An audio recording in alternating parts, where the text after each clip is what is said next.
Hi everyone, welcome to अड्डा 247। मेरा नाम है Bharti and I am your NEET counselling expert and biology educator as well. और आप लोगों की आयुष काउंसलिंग बहुत ही जल्दी शुरू होने वाली है और इस चीज़ के लिए मैं आपको दिखा देती हूँ कि कुछ दिन पहले तक आपके सारे के सारे जो नोटिफिकेशंस थे सब कुछ आपको दिखाई दे रहा था, ठीक है। लेकिन अब अगर आप देखोगे तो आप लोगों को पुराने सारे नोटिफिकेशन हटा दिए गए हैं। कमिंग सून आ रहा है, यानी कि एमसीसी के साथ भी सिमिलर हुआ था, 2-3 दिन में फिर आपका जो नोटिफिकेशन था एमसीसी का आ गया था। सिमिलरली हम लोग यहाँ पर भी एक्सपेक्ट कर रहे हैं कि अभी 2-3 दिन में ही आपका रक्षाबंधन से पहले ही आपका नोटिफिकेशन आ जाएगा फॉर AACCC की काउंसलिंग, ठीक है। अब इंपॉर्टेंट क्या है कि काउंसलिंग शुरू होने वाली है, तो मैं लास्ट ईयर के ब्रोशर से, अगर इसका भी इसमें चेंजेस नहीं हुए तो लास्ट ईयर के ब्रोशर के हिसाब से ऐसी कौन सी चीजें हैं जिनका आपको ध्यान रखना है और पूरा कंप्लीट प्रोसेस क्या होने वाला है, ठीक है। ये आपका लास्ट ईयर का ब्रोशर है, बहुत पहले से ही क्लियरली मेंशन कर रही हूं कि that this brochure is of last year, ये अभी का ब्रोशर नहीं है, ठीक है। कहीं कमेंट में लिखो अरे मैम आ गया क्या, नहीं आया अभी ये CCC आएगा, वैसे ही आपको इस वाले चैनल पे बता दिया जाएगा, ठीक है। तो अब अगर हम लोग ब्रोशर की बात करते हैं, पूरे फ्लो चार्ट की बात करते हैं, तो एमसीसी की तरह यहां पर भी फ्लो चार्ट आता है। तो मैं आपको फ्लो चार्ट बता देती हूँ कि आपके रजिस्ट्रेशन शुरू होते हैं। रजिस्ट्रेशन शुरू होने से पहले आपका पूरा राउंड 1 की सीट मैट्रिक्स आती है, कितने कॉलेज पार्टिसिपेट कर रहे हैं, कौन सी कैटेगरी में कितनी सीट है, जिस तरह से एमसीसी में आया था सेम, ठीक है। फिर रजिस्ट्रेशन, पेमेंट ऑफ फीस, जिसमें रजिस्ट्रेशन और सिक्योरिटी डिपॉजिट होती है। रजिस्ट्रेशन यहाँ पर जो सिक्योरिटी डिपॉजिट है 10,000 है गवर्नमेंट के लिए, लेकिन डीम्ड के लिए सिर्फ 50,000 है, 2 लाख रुपए आपको नहीं भरने हैं। फिर आपको अपनी चॉइसेस लॉक करनी होती है, मतलब फिल करनी है, मॉडिफाई करनी है, लॉक करनी है, और उसके बाद आपका सीट अलॉटमेंट का रिजल्ट पब्लिश होता है। अब जब रिजल्ट पब्लिश होगा तो फॉर एग्जांपल राउंड 1 में अगर आपको सीट अलॉट हो जाती है, ठीक है, अगर राउंड 1 में सीट अलॉट हो जाती है तो फिर आपको फ्री एग्जिट, अगर आप वहां पर जाके रिपोर्ट नहीं करते हो तो फ्री एग्जिट कंसिडर किया जाता है, या तो आप जाके ज्वाइन करते हो। ज्वाइन करते हो होने का क्या मतलब है कि यार अगर आपने ज्वाइन कर लिया तो आपके पास मौका है, आप अपग्रेड कर सकते हो, you can go for better college, लेकिन उसके लिए आपको अभी तक के लिए, अभी तक जो रूल्स एंड रेगुलेशन है उसके हिसाब से आपको जाके रिपोर्ट करना पड़ेगा, विलिंगनेस फॉर्म भरना पड़ेगा, फिर आप अपग्रेड करेंगे, ठीक है। और फिर या फिर अगर आप अपग्रेड नहीं करना चाहते तो आप राउंड 1 वाले कॉलेज को बिल्कुल फिक्स करके आओगे। And if does not want to continue the course, avail free exit till the announcement of round 2 final result।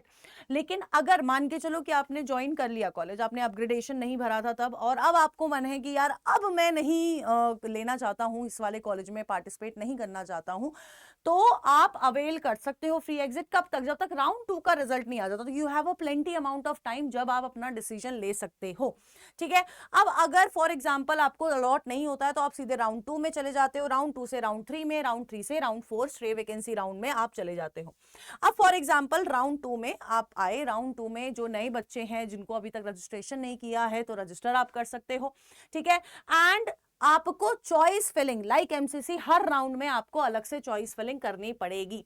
अब अगर आपको अपग्रेडेड कॉलेज मिल जाता है, आपने अपग्रेड किया था, राउंड 2 में आपको फिर से कॉलेज मिल जाता है, तो राउंड 1 वाले कॉलेज में आपका कोई भी लेना देना नहीं होगा, आप उस सीट पे क्लेम नहीं कर सकते। अब आपका कॉलेज राउंड 2 वाला ही कॉलेज है, तो इसलिए आपको राउंड 2 की प्रेफरेंसेस और सोच समझ के बनानी होती है, क्योंकि कई बार ऐसा होता है कि हम अपना अपग्रेड पे डालते हैं लेकिन अपग्रेड करने के बाद हमें खराब कॉलेज मिल जाता है क्योंकि हमने प्रेफरेंसेस अच्छे से नहीं बनाई होती। तो उस चीज का बहुत अच्छे से ध्यान रखना है। और अगर आप चाहते हो प्रेफरेंसेस मैं बनाऊं तो इस पॉइंट ऑफ टाइम पे मेरा वाला बैच में एनरोल कर लीजिए। 7600 का बहुत प्राइस डाउन कर लिया है, आप लोगों का सारा काम है ना, एप्लीकेशन के लिए एप्लीकेशन प्रोसेस में हेल्प किया जाएगा, प्रेफरेंस लिस्ट पूरी मैं बना के दूंगी, ठीक है। आपके डाउट्स मैं केटर करूंगी, 1-to-1 सेशन भी आपके मेरे साथ ही होंगे, तो आप वो वाला बैच ले सकते हो by using the code ZBBS, link आपको कमेंट बॉक्स में मिल जाएगा, ठीक है।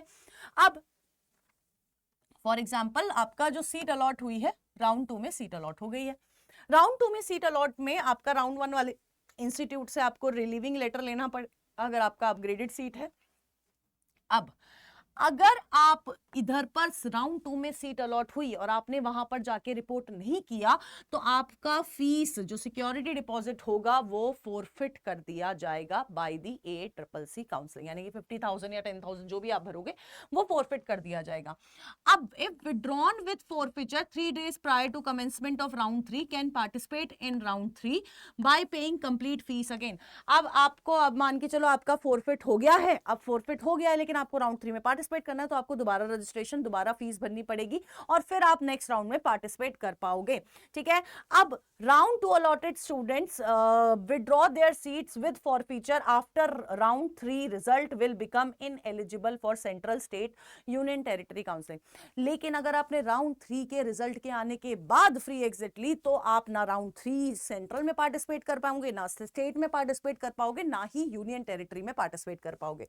और अगर कोई कॉलेज नहीं मिलता है तो अगेन आप नेक्स्ट राउंड में चले जाते हो। राउंड 3 में भी आपके पास ऑप्शन होगा, आप राउंड 3 वाले कॉलेज में आप फ्रेश रजिस्ट्रेशन कर सकते हैं। अगर कोई नए बच्चे आते हैं you can do fresh registration, और अगर आपको उधर पर कॉलेज मिल जाता है आपको चॉइस फिलिंग फिर से करनी पड़ेगी। फ्री एग्जिट अलाउड नहीं है, अपग्रेडेशन फिर अलाउड नहीं है। आपको जो राउंड 3 में कॉलेज मिला है वही कॉलेज आप ले पाएंगे।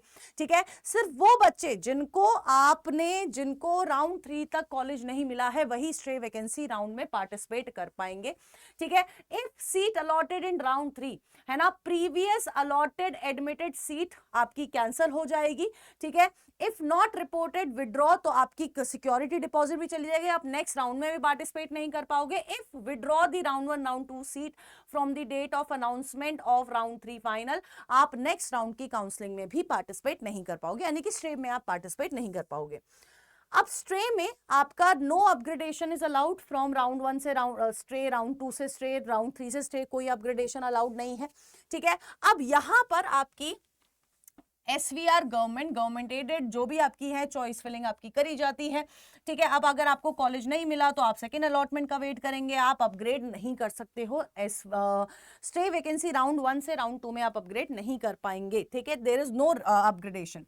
ठीक है, if allotted free exit allowed नहीं है, आपको बहुत ध्यान रखना है, आपको जो कॉलेज मिलेगा वो कॉलेज आपको लेना ही पड़ेगा। ठीक है, एंड इन सारी चीजों के बाद आपका जो पूरा का पूरा काउंसलिंग प्रोसेस है वो पूरा का पूरा क्या हो जाएगा, खत्म हो जाएगा। अब कौन कौन पार्टिसिपेट करता है तो मैं बता देती हूँ। ऑल इंडिया कोटा काउंसलिंग में आपके सारी 15% ऑल इंडिया कोटा की सीट्स है ना, government college, government aided college, 100% BMS seat of BHU, 100% BMS of ITRA Jamnagar, आपका 100% NIA Jaipur, 100% NIA Panchkula, 100% BHMS of NIH Kolkata, 100% UG आपका seats of all deemed university जो BMS करा रही है, ठीक है, या BHMS करा रही है, 100% BSMS seats of NIS Chennai, 50% BMS seats of AIIA Goa, 50% North Eastern Institute of Ayurveda and folk medicine research Arunachal Pradesh, 50% BUMS seats of AMU, 50% BMS and BHMS seat of NEIAH Shillong Meghalaya, और all India quota seats of B pharm ITRA Jamnagar की सारी जो counselling है ये आपका AICCC ही कराता है। ठीक है, अब इंपॉर्टेंट क्या है, इंपॉर्टेंट ये है कि इनकी प्रेफरेंसेस देखो यार। आयुष कोर्सेज मैं आपको बहुत क्लियरली बताती हूँ, आयुष कोर्सेज ऐसे कोर्सेज इनके प्राइवेट कॉलेज की अगर हम लोग फीस देखेंगे तो एवरेज फीस आप 4 से 5 लाख मान सकते हैं। एंड स्टेट्स लाइक यूपी क्या किसी भी स्टेट में 12-12, 13-13 लाख रैंक पे भी लास्ट ईयर कॉलेज मिला है, और ये मैंने आपको दिखाया है जब आप इधर पर यूपी की वीडियो ऑलरेडी इस चैनल पे प्रेजेंट है, ऑल इंडिया वाली वीडियो भी प्रेजेंट है कट ऑफ की, तो आप देखो है ना, वहां पर 13-13 लाख में भी कॉलेज मिले हुए हैं। तो ये आपकी बहुत अच्छी अपॉर्चुनिटी है अगर आप पार्शियल ड्रॉप लेना चाहते हैं, या आप कुछ भी अपना दिमाग में सोच रहे हैं, पार्शियल ड्रॉप या BMS अगर आपको प्राइवेट से करना है, बहुत ज्यादा ड्रॉप हो गए हैं, अब आपको कोई कोर्स चूज करना है तो BMS is a very good option. मैं हमेशा बच्चों को बोलती हूँ BDS से बेटर ऑप्शन आपका BAMS है, या फिर आप वेटनरी के लिए जाइए। ठीक है, अब इंपॉर्टेंट क्या है कि हम आपकी काउंसलिंग कराएंगे। ठीक है, अगर आप एनरोल करते हो आपको इस समय सारे बैचेस, क्योंकि राउंड 1 हमारा हो चुका है, और ZBBS आप यूज कर सकते हो कोर्स, और इस कोर्स के थ्रू आप बेसिकली अगर आप मेरा वाला बैच लेते हैं तो आपकी प्रेफरेंस लिस्ट वगैरह जैसे कि मैंने आपको बताया सब कुछ मैं बनाने वाली हूँ। प्रीमियम 2.0 अल्टीमेट वाला लेते हैं तो आपको 30 मिनट्स का टॉक टाइम मिल जाएगा, और प्लस लास्ट ईयर की कट ऑफ सब कुछ आपको मिलेगी। MBBS, BDS, Ayush, all India Kota, state quota, सबकी काउंसलिंग हम लोग करा रहे हैं। ठीक है, कॉलेज हेल्थ रिपोर्ट, किस कॉलेज में कितना पेशेंट फ्लो है, और BAMS में ये जानना बहुत जरूरी है, खासकर अगर हम लोग प्राइवेट कॉलेजेस के लिए जा रहे हैं कि किस कॉलेज में कितना पेशेंट लोड है, किस कॉलेज में कितना अच्छा रिसर्च वर्क है, क्योंकि इट्स नॉट एमबीबीएस है ना, एमबीबीएस नहीं है, हमें बहुत कम कॉलेजेस अच्छे एक्सपोजर के साथ मिलेंगे।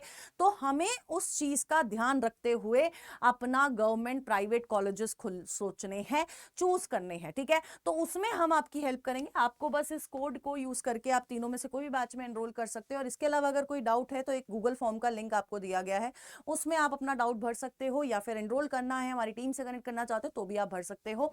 इसके अलावा कोई डाउट है, do let me know in the comment box. Till then ta ta bye bye, take care and all the best.